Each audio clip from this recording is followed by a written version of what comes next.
Hello friends, ఈరోజు వీడియోలో వచ్చేసి మనం బ్యాక్ పార్ట్లో ఏ చిన్న డౌట్ లేకుండా ఎటువంటి మిస్టేక్ లేకుండా ఎలా కట్ చేసుకోవాలో చూపిస్తాను. బిగినర్స్కి అయితే ఇది 100% కాదు 200% అయితే క్లారిటీ ఉంటుంది. ఎక్కడ స్కిప్ చేయకుండా చూడండి. మీరు కొద్దిగా కూడా స్కిప్ చేయకుండా చూస్తే లైఫ్లో బ్యాక్ పార్ట్లో ఏ చిన్న డౌట్ కూడా లేకుండా మీకైతే ఉంటుంది. అలానే లైనింగ్లో ఫోల్డింగ్ అయితే ఉంది. ఫోల్డింగ్ మన వైపు ఉండేటట్టు చూసుకోండి, ఓపెన్ బయట వైపు ఉండేటట్టు చూసుకోండి. నేను ఇక్కడ రైట్ సైడ్ అయితే తీసుకుంటున్నాను బ్యాక్ పార్ట్. తర్వాత కిందకి ఏమైనా హెచ్చు తగ్గులు ఏమైనా ఉంటే మనం కరెక్ట్గా స్ట్రైట్గా ఒక లైన్ కొట్టుకొని కట్ అయితే చేసుకుందాం. ఆది బ్లౌజ్లో అయినా బాడీ మెజర్మెంట్స్లోనైనా ఎందులోనైనా మనము ఫస్ట్గా బ్యాక్ పార్ట్ పొడవు అయితే మనము తీసుకోవాలి. బ్యాక్ పొడవు కరెక్ట్గా అంటే లూజ్ లేకుండా ఆ విధంగా చూసుకోండి. తర్వాత రిమైనింగ్ లెంత్ కానీ రౌండ్ కానీ ఏదైనా ఒకటి చూసుకోవచ్చు. బిగినర్స్కి రిమైనింగ్ లెంత్ చూస్తేనే ఈజీగా అయితే ఉంటుంది. కాబట్టి ఆ పొడవులు రెండు అయితే మనము చూసుకుందాము. సరేనా? ఇప్పుడు వచ్చేసి బ్యాక్ సైడ్ పొడవులో 14.5 మనకైతే వచ్చింది కదా, 1 ఇంచ్ కలిపి 15.5 అయితే మార్క్ అయితే చేసుకుంటున్నాను. కొద్దిగా ఇటువైపు కూడా నేనైతే 15.5కి మార్క్ చేసుకుంటున్నాను. తర్వాత మనము లూజులు చూసాక తర్వాత చూద్దాము. వెడల్పుల్లోనూ పొడవుల్లో జస్ట్ అయితే మార్క్ చేశాను. మనకి బ్యాక్ పొడవు కోసము అటు ఇటు అంటే ఆమ్ డౌన్కి దానికి అడ్జస్ట్ అవుతుందని. సరేనా? ఒక లైన్ అయితే తీసేసుకుందాం కదా. ఇప్పుడు రౌండ్ ఉంది, రిమైనింగ్ లెంత్ ఉంది. ఎలా తీసుకోవాలి అనేది మనము ఎక్కడ ఖర్చు తీసుకోవాలనేది మనం క్లారిటీ అయితే చేసుకుందాం. మనకి బాడీ మెజర్మెంట్లో అయినా టేప్ మెజర్మెంట్లోనైనా టోటల్గా అయితే తీస్తాము. కానీ ఆది మెజర్మెంట్ ఆది బ్లౌజ్లో పైన కొద్దిగా తీస్తాము, కింద కొద్దిగా తీస్తాము. కాబట్టి అయితే అలా తీయాలని ఏమైతే లేదు, పైన కొద్దిగా కింద కొద్దిగా తీయాలని ఏం లేదు. టోటల్గా మనం ఎక్కడో ఒక దగ్గర అయితే తీయాలి. అయితే మెయిన్గా తెలుసుకోవాల్సింది రౌండ్లో అయితే మనము ఖర్చు తీయాల్సిన అవసరం అయితే లేదు. కింద ఉన్న రిమైనింగ్ లెంత్లో మనమైతే ఖర్చు తీసుకోవాలి. నిజంగా ఎందుకు అనేది మీకు క్లారిటీ అయితే ఇస్తాను. ఇక్కడ మనకి రిమైనింగ్ లెంత్ వచ్చేసి ఇక్కడ మనకి 5.5 ఇంచులు అయితే ఉంది కదా, 6.5 ఇంచులు పావు తక్కువ 7 అలా మనకి 5.5 పావు తక్కువ 6 అయితే వచ్చింది. అదేవిధంగా ఒక 1 ఇంచ్ కలిపేసేయండి ఎంత వచ్చినా. అయితే మనకి ఇక్కడ కుట్టుల్లోకి పైన కూడా కట్ అవుతుంది, కింద కూడా కట్ అవుతుంది. ఇక్కడ నడుం పట్టీకి ఒక 1/2 ఇంచ్ యూజ్ చేస్తాము, మెడపట్టీలోకి 1/2 ఇంచ్ వెళ్ళిపోతుంది. కానీ రౌండ్ విషయానికి వచ్చేసరికి మనకి ఓన్లీ షోల్డర్ దగ్గర ఒక 1/2 ఇంచ్ అయితే వెళ్తుంది. అయితే మీకు డౌట్ రావచ్చు, షోల్డర్లోకి కూడా కుట్టుల్లోకి వెళ్తుంది కదా అని. అయితే షోల్డర్లోకి కుట్టుల్లోకి వెళ్ళినా సరే మన కిందకు కూడా రిమైనింగ్ లెంత్లో కూడా కుట్టుల్లోకి వెళ్ళిపోతుంది కదా, అప్పుడు మనకు సమానం వచ్చినట్టే కదా. కాబట్టి రౌండ్లో అయితే మనము పెట్టాల్సిన అవసరం అయితే లేదు. ఒకసారి రౌండ్ అయితే కొలుసుకొని చూద్దాం. రౌండ్ కొలిసేటప్పుడు బిగినర్స్ అయితే కరెక్ట్ షోల్డర్ దగ్గర పెట్టి కింద కలర్ టేప్ అయితే తీయండి. కరెక్ట్ మనకి ఇక్కడ రెండు కొలతలు అయితే కంపల్సరీ వస్తాయి. ఒకటి 8.5 మనకు వచ్చింది, ఒకటి 9 అయితే వచ్చింది. ఆ 8.5 అనేది అలా క్రాసులో అలా అయితే వస్తుంది. మనం ఎప్పుడైనా సెంటర్ పాయింట్ని మార్క్ చేసుకొని చూసుకోవాలి. అలా చూసుకుంటే 9 అయితే వచ్చింది. ఇంకా డౌట్గా మీకు ఉంది అంటే ఇప్పుడు వచ్చేసి ఆ 14.5 బ్లౌజ్ పొడవులో ఇక్కడ రౌండ్ దగ్గర పెట్టండి. పెడితే మనకి పైనకి ఎన్ని ఇంచీలు మిగిలిందో చూసుకోండి. 9 ఇంచీలు అయితే మనకి మిగిలాయి. ఇంకా కాదంటే షోల్డర్ దగ్గర నుండి ఈ విధంగా చూసుకుంటే మనకి ఒక 1 ఇంచ్ అయితే ఎక్కువ వస్తుంది, 10 ఇంచీలు. మనము మార్కింగ్లో కూడా అలా కొలుసుకోవచ్చు. షోల్డర్ దగ్గర నుండి సెంటర్కి మనకు 10 ఇంచీలు వచ్చిందా రాలేదా కరెక్ట్గా అలాగైనా చూసుకోవచ్చు. ఇంకా రౌండ్లో డీప్గా వెళ్ళాలంటే మనము లాస్ట్లో షోల్డర్ కొలుసు అంటే ఈ షోల్డర్ నుండి ఆ షోల్డర్ వరకు కొలుసుకొని రౌండ్ విడత కూడా మనమైతే చూసుకుందాము. ఈ విధంగా మనకి 9 ఇంచీలు వచ్చింది కాబట్టి 9 ఇంచీలకి 9 ఇంచీలనే ఇక్కడ పెట్టాలి. ఏ మాత్రము కొద్దిగా కూడా ఎక్కువ పెట్టాల్సిన అవసరం అయితే లేదు. సరేనా? ఎప్పుడైనా మనం 1 ఇంచ్ అనేది కింద రిమైనింగ్ లెంత్లో మనకి ఎంతైతే ఉంటుందో 4 ఇంచీలు 5 ఇంచీలు ఎంత ఉన్నా సరే 1 ఇంచ్ కలుపుకొని మీరు పెట్టుకోండి. ఒకవేళ బ్లౌజ్ పొడవులో మీరు టోటల్గా 1/2 ఇంచ్ మీరు పెట్టుంటే రిమైనింగ్ లెంత్లో కూడా 1/2 ఇంచే పెట్టండి. 3/4 ఇంచ్ మీరు కుట్టుల్లో ఖర్చుకు పెట్టారనుకోండి బ్లౌజ్ పొడవులో బ్యాక్ సైడ్ పొడవులో, ఈ రిమైనింగ్ లెంత్లో కూడా 3/4 ఇంచే పెట్టండి. నేను పొడవులో టోటల్గా 1 ఇంచ్ పెట్టాను కాబట్టి నేను ఇక్కడ 1 ఇంచ్ పెట్టాను. ఆ విధంగా చూసుకోండి. విడత వచ్చేసరికి మనం చాలా వీడియోస్లో అయితే విడత ఎలా చూసుకోవాలని చెప్పాను. ఇక్కడ బాడీ మెజర్మెంట్స్ అయితే మనం తీసుకుంటున్నాం కాబట్టి బాడీ మెజర్మెంట్స్ ఇంకా బ్లౌజ్ మెజర్మెంట్స్ మనకి సేమ్ ఉన్నాయి కాబట్టి ఆ విధంగా నేనైతే తీసుకుంటున్నాను. ఇంతకు ముందు కూడా మనము రౌండ్ విడత ఎలా చూసుకోవాలని ఇదే బ్లౌజ్ ఆదితో ఇంతకు ముందు వీడియోలో కూడా నేను చూపించాను. మనకి 3 ఇంచెస్ అయితే ఉంది కదా, కాబట్టి ఇక్కడ 3 ఇంచెస్ పైన కింద ఒకసారి మార్క్ చేసుకొని ఎల్ షేప్ అయితే బాక్స్ అయితే మనము కొట్టుకుందాం. ఇప్పుడు నెక్ విడత వచ్చేసరికి మనకి బాడీ మెజర్మెంట్స్లో 3 ఇంచీలు ఉంది కాబట్టి 3 ఇంచీలు పైన కింద మార్క్ చేసుకున్నాము. సరేనా? అలా మార్క్ చేసుకుంటే కరెక్ట్గా రిమైనింగ్ లెంత్ కరెక్ట్గా ఉందా లేదని ఒకసారి చెక్ చేసుకోండి. నెక్ విడత కూడా మనం బ్లౌజ్లో ఆది బ్లౌజ్లో ఎలా చూసుకోవాలి ఫ్రంట్ సైడ్ బ్యాక్ సైడ్ చాలా వీడియోస్లో అయితే చూపించాను. ఇంతకంటే ముందు కూడా ఒక వీడియోలో నేనైతే చూపించాను. 10 మిస్టేక్స్ అన్నాం కదా, ఆ వీడియోలో అయితే చూపించాను. ఒకసారి మీరు బిగినర్ అయితే చూడండి. షోల్డర్ వచ్చేసి ఇక్కడ 3.5 ఇంచులు అయితే పెట్టాను. అంటే 2.5 ఇంచీలు మనకు కావాలి, 1 ఇంచ్ ఖర్చు పెట్టాను. అయితే మనకి రౌండ్ విడుతూ అలానే షోల్డర్ వచ్చేసి 6.5 ఇంచులు అయితే వచ్చింది కాబట్టి డౌన్లో 6.5 ఇంచులకైతే మార్క్ చేశాను. చాలామంది మనకి రౌండ్ విడుతూ అలానే షోల్డర్ విడుతును కలిపి ఎంతైతే వస్తుందో అంతే మనము ఆమ్ డౌన్ అయితే పెట్టుకుంటే సరిపోతుంది అంటారు కదా. ఇందులో మనం అలా పెడితే ఏం మిస్టేక్ వస్తుందో ఇక్కడైతే క్లారిటీ అయితే ఇస్తాను. నడుము లూజ్ వచ్చేసి 9 ఇంచీలు అయితే నేను పెట్టాను. అంటే 36 ఇంచీలు వచ్చింది. అందులో 4వ భాగం 9 ఇంచీలే కదా, 9 ఇంచీలకు పెట్టి 3 ఇంచీలు ఎక్కువ పెట్టుకోను. మన కుట్టుల్లోకి అంటే ఖర్చులోకి 2 ఇంచీలు, మనకి డాట్ కోసం 1 ఇంచు 3 ఇంచీలు. ఇది కూడా మనకు బాడీ లూజ్ కూడా 39 ఇంచీలు అయితే వచ్చింది. 39 ఇంచీల్లో మనకి 4వ భాగం వచ్చి పావు తక్కువ 10, 2 ఇంచీలు ఖర్చు అంటే పావు తక్కువ 12. పావు తక్కువ 12 అయితే కింద మనం 12 పెట్టాం కదా, సరే ఇక్కడ కూడా 12 ఇంచీలు అయితే పెట్టేద్దాం. అలా పెట్టేశాక మనం లూజుల విషయానికి వచ్చేసరికి ఇక్కడ ఆమ్లో వచ్చేసి ఇక్కడ 1.25 అయితే నేను మార్క్ చేసి ఆ లైన్లో సగానికి ఈ లైన్లో సగానికి అలాగ ఒక డాట్ పెట్టి దానికి ఆ విధంగా రౌండ్ అయితే ఇచ్చేసాను. రౌండ్ ఇచ్చేసిన తర్వాత ఇప్పుడు ఆమ్ లూజ్ అయితే ఒకసారి చూద్దాం. ఇలా చూసేటప్పటికి మనకి టోటల్గా బాడీ లూజ్లో 19 ఇంచీలు అయితే వచ్చింది.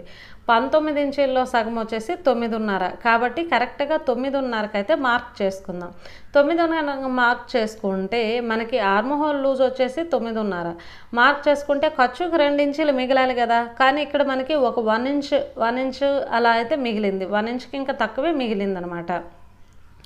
అయితే ఇంకొక 1 ఇంచ్ అయితే మనకు దగ్గర పడుతుంది కదా 2 ఇంచీల ఖర్చు అంటే, కాబట్టి 2 ఇంచుల ఖర్చుకి ఈ విధంగా పెట్టేసేయండి. అలా పెట్టేస్తే ఇప్పుడు మనకి సంక భాగంలో లూజ్ ఎక్కువైంది, బాడీ లూజ్ అంటాం కదా అది ఎక్కువైంది, నడుము లూజ్ ఏమంటే తక్కువైంది. అయితే చాలామంది బిగినర్స్ అలా పెట్టుకోవచ్చా, కిందకి ఎక్కువ పైనకి తక్కువ అనేసి అంటారు. కాబట్టి పెట్టుకోవచ్చు, ప్రాబ్లం అయితే ఏమీ లేదు. కానీ ఒకవేళ అలా పెడితే మనకి ఏమవుతుంది అంటే సంక భాగంలో ముడత వచ్చే అవకాశం అయితే ఉంటుంది. ఎవరికైనా ముడత రావట్లేదు అంటే పెట్టేసుకోవచ్చు. లేదు ముడత వస్తుంది అంటే అది ఏని కారణంగా వస్తుంది అంటే మనకి నడుము లూజు 12 ఇంచీలు ఉంది, బాడీ లూజు 12 ఇంచీలకి పెట్టాము, కానీ ఆర్మ్ హోల్ లూజ్ వచ్చేసి 12 ఇంచీలకి అంటే 9.5 ప్లస్ ఒక 2 ఇంచీలు అంటే 11.5 ఇంచీలు మనకు రాలేదు. బయటికి ఒక 30 ఇంచ్ అయితే ఎక్కువ వచ్చింది.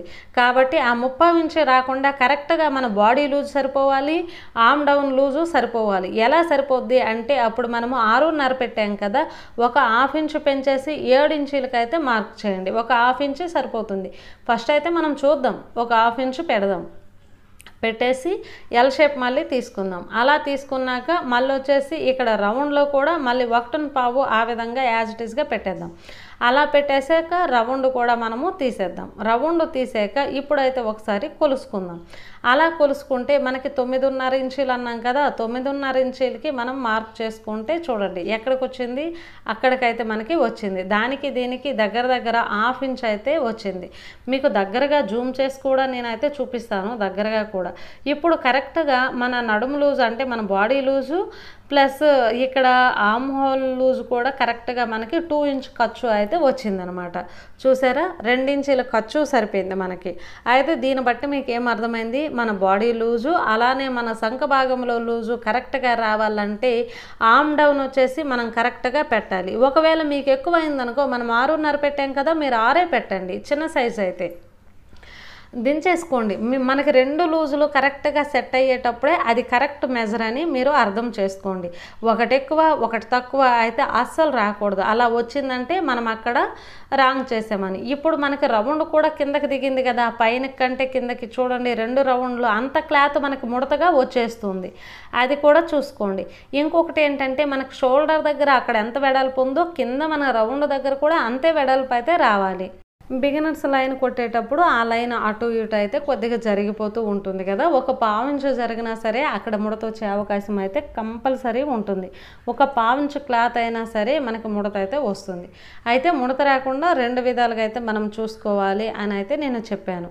రౌండ్లో కొద్దిగా డీప్గా తీసుకోవాలి, తర్వాత అలానే మనకి body loose, arm whole loose 2 set అవ్వాలి. అలానే మనము విడత అయితే చూసుకోవాలి. షోల్డర్ దగ్గర ఎంత ఉందో మనకి ఆర్మ్ డౌన్లో కూడా అంతే విడత ఉండేటట్టు చూసుకోవాలి. అలా చూసుకుంటే సరిపోతుంది. అయితే నేను మెజర్స్ పెట్టేటప్పుడు థంబ్నెయిల్లో చూసి మీరు 2 కొలతలు ఇస్తున్నారు కదా, అవి ఏంటి అని చాలామంది బిగినర్స్ అయితే అడుగుతున్నారు అనమాట. సమయానికి 34, 38 ఇచ్చానంటే 34 తక్కువ ఉన్నది నడుము లూజు, 38 అనేది మనకి బాడీ లూజు. ఆ విధంగా మనం చూసుకుంటే సరిపోతుందనమాట. మిడిల్ బ్రెస్ట్ లూజ్ అనేది మనము బ్యాక్ సైడ్కి అయితే అవసరం లేదు, ఫ్రంట్ సైడ్ కూడా అవసరం లేదు. మనం కుట్టేటప్పుడు లాస్ట్గా బ్లౌజ్ ఫిట్టింగ్ కోసమే మిడిల్ లూజ్ అయితే చూస్తాం. ఎందుకంటే మనకి ఫ్రంట్ సైడ్ అప్ డౌన్ ఉంటుంది కదా, మనకి కరెక్ట్గా బ్రెస్ట్ మధ్యలో మనకి డౌన్ ఉంటుంది, అప్ ఉంటుంది. కాబట్టి మనం దానికోసం అయితే కరెక్ట్గా ఫిట్టింగ్ కోసం చూసుకోవాల్సి అయితే ఉంటుంది. బ్యాక్ పార్ట్లో కానీ కటింగ్లో కానీ మిడిల్ బ్రెస్ట్ లూజు అస్సలు అవసరం లేదు. ఓన్లీ నడుము అలానే బాడీ లూజు ఆ 2 ఉంటే సరిపోతుంది.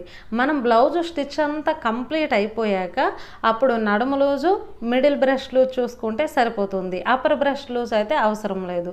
మనము చుట్టుకొలత అనొచ్చు, అప్పర్ బ్రెస్ట్ అనొచ్చు, బాడీ లూజ్ కూడా అనొచ్చు. కాబట్టి మనం బాడీ లూజ్నే ఏ సైజ్ అయితే మనకు ఉంటుందో దాన్నే మనము బ్లౌజ్ సైజ్గా మనమైతే తీసుకుంటాము. ఉదాహరణకు వచ్చేసి ఇక్కడ వచ్చేసి అప్పర్ బ్రెస్ట్ లూజ్ మనకి 39 ఇంచీలు వచ్చింది కదా, ఒక పావించులో ఏమీ లేదు, కరెక్ట్గా సరిసంఖ్య వస్తుంది 40 ఇంచీలు. కాబట్టి ఈ బ్లౌజ్ సైజ్ వచ్చేసి 40 ఇంచీలని మనము తెలుసుకోవాలి. అయితే రౌండ్ విషయానికి వచ్చేసరికి ఇక్కడ మనము బ్లౌజులో ఆది బ్లౌజులో రౌండ్ ఎలా ఉందో ఒకసారి చెక్ చేసుకోవాలి. మనకి యూ షేప్లో ఉందా లేదంటే ఏ షేప్లో బ్లౌజ్ ఉందో ఒకసారి, రౌండా, వీ లాగా ఉందా, యూ లాగా ఉందా, రౌండ్ ఉందా, ఇలా చెక్ చేసుకొని మనం అక్కడ వచ్చేసి రౌండ్ షేప్లో అయితే పెట్టాల్సి అయితే ఉంటుంది. మనకు కరెక్ట్గా ఒక యూ ఆకారంలో ఉంది కాబట్టి యూ లాగా మనం అక్కడ ఒక 1/2 ఇంచ్ మాత్రమే తీసుకొని చేసాము. ఇక్కడ షోల్డర్, ఈ షోల్డర్ రైట్ సైడ్ షోల్డర్ నుండి లెఫ్ట్ సైడ్ షోల్డర్ వరకు ఒకసారి అయితే కొలుసుకోండి. కుట్టులతో, నేను సీదాలో కొలుస్తున్నాను, కుట్టులతో మనకి టోటల్గా 24 ఇంచీలు అయితే వచ్చింది. 24 ఇంచీల్లో మనమైతే 12 ఇంచీలు అంటే మనకి డబల్ ఫోల్డ్ ఉంది కదా, 12 ఇంచీలు అయితే ఖచ్చితంగా రావాలి. అలా రావాలి అంటే ముందు రౌండ్ కంటే ముందు మనకి కుట్టుల్లోకి అయితే బ్లౌజులో క్లాత్ వెళ్ళిపోయి ఉంటుంది కదా, ఇక్కడ కుట్టుల్లో క్లాత్ అయితే వెళ్ళదు కదా. కాబట్టి ఒక్క పావించు మనం కుట్టుల్లోకి ఎంత వినియోగిస్తామో ఒక పావించే కదా, ఆ పావించుని మన కటింగ్ చేసే మార్కు పక్కన పావించు విడిచిపెట్టేసి ఈ విధంగా మార్క్ చేసుకోండి. ఇది వచ్చేసి మన కుట్లు మార్క్ అనమాట. మనం కటింగ్ ఫస్ట్ మార్క్ మీద ఏమంటే చేస్తాము. దానికి దీనికి మీరు కన్ఫ్యూజ్ అయితే ఏమీ అవ్వద్దు. ఇక్కడ క్లారిటీ అయితే ఫుల్ ఉంది. 1-2 సార్లు చూస్తే మీకు అర్థమైపోతుంది. ఈ విధంగా మనకు చూసాక చూడండి, దగ్గరగా కూడా చూపిస్తున్నాను. ఇలా చూసుకున్నాక మన బ్లౌజులో 24 ఉంది, అందులో సగము 12. అలా అయినా చూసుకోండి. లేదు అంటే 1 ఇంచ్ షోల్డర్ కలిపేయండి, లేదంటే షోల్డర్ మార్క్ని అలా మార్క్ చేసేసేయండి, షోల్డర్ విడితే వదిలేసేయండి. అయితే ఇప్పుడు ఈ లైన్ మీద ఈ విధంగా ఇలా చూసుకోండి. చూసుకుంటే మనకి ఒక 1/2 ఇంచ్ అయితే తగ్గింది, 11.5 ఇంచులు అయితే వచ్చింది. ఒక 1/2 ఇంచ్ ఎందుకు తగ్గింది, ఎలా తగ్గింది, ఏ మిస్టేక్స్ చేస్తే తగ్గిందని మనము చూసుకోవాలి. అయితే టోటల్ పొడవులో మనం తక్కువ చేస్తే తగ్గుతుంది, రిమైనింగ్ లెంత్ ఎక్కువ చేస్తే తగ్గుతుంది, రౌండ్ తక్కువ అయితే తగ్గుతుంది. ఈ 3 మిస్టేక్స్ వల్ల మనకి రౌండ్ అయితే తగ్గిపోతుంది. కాబట్టి ఒకసారి పొడవుని ఇంకొకసారి అయితే చూసుకోండి. పొడవు మనం కరెక్ట్గా పెట్టామా లేదా అనేసి ఇంకొకసారి అయితే చూసుకోండి. చూసుకుంటే మనం 14.5 కదా స్టార్టింగ్లో పెట్టాము, 14.5కి 1 ఇంచ్ కలిపి 15.5 పెట్టాము. కానీ ఇక్కడ 14.5 లేదు, పావు తక్కువ 15 అయితే ఉంది. అంటే ఒక పావించు ఎక్కువే ఉంది బ్లౌజ్ పొడవు. కాబట్టి ఆ పావించు మనము మిస్టేక్ చేసాము. మనకి డబల్ మీద పావు అంటే ఇక్కడ రౌండ్లో వచ్చేసి 1/2 ఇంచ్ వచ్చేస్తుంది కదా, అలా అయినా మనము చూసుకోవాలి. లేదు అంటే ఇక్కడ రిమైనింగ్ లెంత్ కూడా ఇంకొకసారి చూసుకోవాలి. ఇది మనం ఎక్కువ పెట్టేసినా మనకు రౌండ్ తగ్గిపోతుంది. మనం కరెక్ట్గా పెట్టామా లేదా అని మనము చూసుకోవాలి. అలా కూడా అది ఒక మిస్టేక్. దాంట్లో అయినా మీరు సరి చేసుకోండి. లేదు అంటే రౌండ్ తగ్గింది అని నేను ఎలా అన్నాను అంటే, రిమైనింగ్ లెంత్ చూస్తే కదా రౌండ్ తగ్గినట్టు, అది ఎక్కువ పెడితే కదా ఇది తగ్గినట్టు. అంటే ఆ బ్లౌజ్ రౌండ్ ఉందా, యూ షేప్ ఉందా, ఎలా ఉంది, వి షేప్ ఉందా, ఆ షేప్ చూసుకోవడం మనకు రౌండ్ తగ్గిపోతుంది. అది కూడా ఇప్పుడు ఒక యూ లాగా ఉన్న ఆకారానికి మీరు ఒక రౌండ్ తీసారనుకోండి, అప్పుడు విడత తగ్గిపోతుంది, రౌండ్ తాలూకు వెడల్పు. అలా చూసుకొని చెక్ చేసుకోండి. అలా మీరు అక్షరాల మీకైతే వస్తుంది, కరెక్ట్గా వస్తుంది. ఇక్కడ ఖర్చు వచ్చేసి నడుము లూజులో బాడీ లూజులో సేమ్ అయితే మనము పెట్టేసాము. షోల్డర్ ఏమైనా జారుతుంది అంటే ఒక పావించు ముందుకైతే మనము తీసుకుంటాము. అలా తీసుకుంటే సరిపోతుంది అనమాట. షోల్డర్ జారకుండా టైట్గా ఉంటుంది. మనకి ఇక్కడ కూడా విడత అయితే ఎక్కువైపోతుంది కదా, ఇక్కడ సంఖ భాగంలో కూడా అక్కడ షోల్డర్ లోపలికి తీగాను షోల్డర్ మనకి ఎక్కువైపోతుంది. కాబట్టి ఇక్కడ కూడా ఒక పావించు లోపలికి తీసి ఈ రౌండ్లో అయితే కలిపేసేయండి. ఇప్పుడు షోల్డర్ మనకు కరెక్ట్గా ఉంటుంది. అయితే షోల్డర్ వచ్చేసి ఆ మూలకి ఒక పావించు లోపలికి లాగాం కాబట్టి ఆ మూల కార్నర్లో అయితే మనకి పెరిగిపోతుంది అనమాట. కాబట్టి అక్కడ చిన్నగా ఒక పావించులో సగం అలా క్రాస్ తీస్తే మనకి టైట్గా ఉంటుంది. భుజాలు పట్టుకున్నట్టు జారకుండా ఉంటాయి. మనకి కొద్దిగా ముందుకైతే వెళ్ళాలి. మనకి ఇక్కడ కింద 3 ఇంచులు తీసాం కదా, పైన వచ్చేసి ఒక పావు తక్కువ 3 లేదంటే 2.5 అలా తీసుకోండి. ఖచ్చితంగా మీకు భుజాలు జారే సమస్య అస్సలు అయితే ఉండదు. సరేనా? అయితే స్టిచ్చింగ్లో కూడా మనం కొన్ని టిప్స్ అయితే తెలుసుకోవాలి. మన స్టిచ్చింగ్ వీడియోలు అయితే మీరు సరిగ్గా ఎవరు చూడడానికైతే అంటే చాలా తక్కువ మంది అయితే చూస్తున్నారు. స్టిచ్చింగ్ వీడియోలో కూడా మనకి ఏ పార్ట్ తాలూగా సైజు పెరిగిందా తగ్గిందని మనం ప్రతి ఒక్క part, front part, back part అలా మనం కొలుసుకొని కట్ చేసుకుంటాం. ఎక్స్ట్రాలు ఉంటే కట్ చేసుకుంటాం కాబట్టి మనకి భుజాలు టైటే వస్తాయి, అసలు లూజ్ అనేది రాదు. మనం ఇక్కడ కట్ చేసేటప్పుడు ఫస్ట్ అయితే మనం మార్క్ చేసుకున్నాం కదా, కటింగ్ మార్క్ మీదే చేసుకోవాలి. అలా చేసుకున్నాక ఇప్పుడు ఇక్కడ ఆమ్ డౌన్లో కూడా ముందుకు ఒక మార్క్ చేసాం కదా, ఆ మార్కునే చేసుకోవాలి. అలా చేసుకొని మన లైన్స్కి లోపల వైపునే మనం కట్ చేయాలి, బయట వైపు కట్ చేయకూడదు. అప్పుడు కూడా మనకు కొద్దిగా పెరిగిపోతూ ఉంటుందన్నమాట. ఎక్కడైనా మూలలు కానీ క్రాసులు కానీ పెరిగిపోతూ ఉంటుంది. లైన్ మీదైనా కట్ చేయాలి, లేదంటే కొద్దిగా లోపలికైనా కట్ చేయాలి. అయితే ఇక్కడ ముడతలు అంటే కొద్దిగా క్రాసులు పెరిగేదంటే ఖర్చులో కిందకి పైనకి కొద్దిగా అయితే పెరుగుతూ ఉంటుంది. మీరైతే తీసుకోవచ్చు. కాకపోతే కొద్దిగా ఓల్డ్ ఏజ్ వాళ్ళకైతే అవసరం అయితే లేదు. వాళ్ళకు కొద్దిగా సంఘ భాగంలో కింద క్లాత్ ఉంటేనే ఎక్కువగా ఇష్టపడతారు కాబట్టి అలా ఉంచేసేయండి. ఇక్కడ వచ్చేసి నేను ఓపెన్ చేశాను చూడండి. మనకి షోల్డర్ వచ్చేసి ముందుకు జరిగింది, ఇలా ముందుకు జరిగేటట్టు అయితే ఉండాలి. అలా ఉంటేనే మనకి షోల్డర్ పట్టుకున్నట్టు ఒక గ్రిప్ అనేది ఉంటుంది అనమాట. సరేనా? ముందుకైతే ఉండాలి. స్టిచ్చింగ్ వీడియోలో కూడా మనం ఇంకా మంచి టిప్స్ అయితే తెలుసుకుంటాము అది జారకుండా అని. ఇప్పుడు వచ్చేసి అక్కడ డాట్స్ పెట్టేసరికి మనకి బాడీ లూజ్ పెరుగుతుంది, నడుము లూజు తగ్గినట్టు అయితే ఉంటుంది. సరేనా? ఈ విధంగా చేసుకున్నాక ఇక్కడైతే మనము ఇంకా మీకు ముడత వస్తుంది, ఇంకేమైనా డౌట్ ఉంది అంటే బ్లౌజులో సంఖ భాగంలో బ్యాక్ సైడ్ ఆమ్ డౌన్లో కింద భాగంలో వచ్చేసి ఈ విధంగా క్లాత్ని పట్టుకోండి. అలా పట్టుకొని మనము చూడండి ఈ రౌండ్ దగ్గర ఆల్రెడీ మనం మార్క్ చేసాం కదా, ఒక పావించి వదిలేసి అక్కడ నుండి కొలుసుకోండి. ఈ వీడియో నచ్చితే లైక్ చేయండి, మన ఛానల్ని సబ్స్క్రైబ్ చేయండి. Thank you for watching.